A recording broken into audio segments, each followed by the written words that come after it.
నాకు అంతకుముందు ఎదుగుదల లేదండి.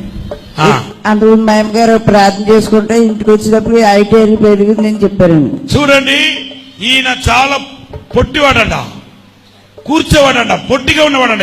ఎంత హైట్ ఉండేవాడు మీ అమ్మ ప్రేయర్? వాళ్ళ అమ్మ ప్రేయర్ చేయడానికి ముందు ఇంత హైట్ ఉన్నాడంట. కానీ ఇక్కడికి వాళ్ళ అమ్మగారు ఒక రోజు వచ్చి ఎవరెవరికి హైట్ పెరగాలనుకుంటే ఈవిడ కాదు, తన కొడుకు కోసం లేచి నిలబడిందంట.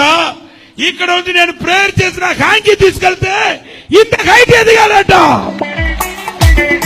కొట్టడి గడికి చెప్పండి. This boy, but his mother one day brought here and I prayed for him and miraculously God has increased his stature after my prayer. చూడండి, ఇంత హైట్ ఉన్నాడంట. He was saying that he was of this much height. నేను height కోసం ప్రార్థన చేసినప్పుడు ఇంటికి వెళ్ళి చూస్తే ఇంత హైట్ వచ్చాడంట. After I prayed, when he went back to home and when he searched himself, he has grown to this much height. కొట్టడి గట్టిగా చెప్పండి హల్లెలూయా. ఏ నామం చెప్తే బిడ్డలే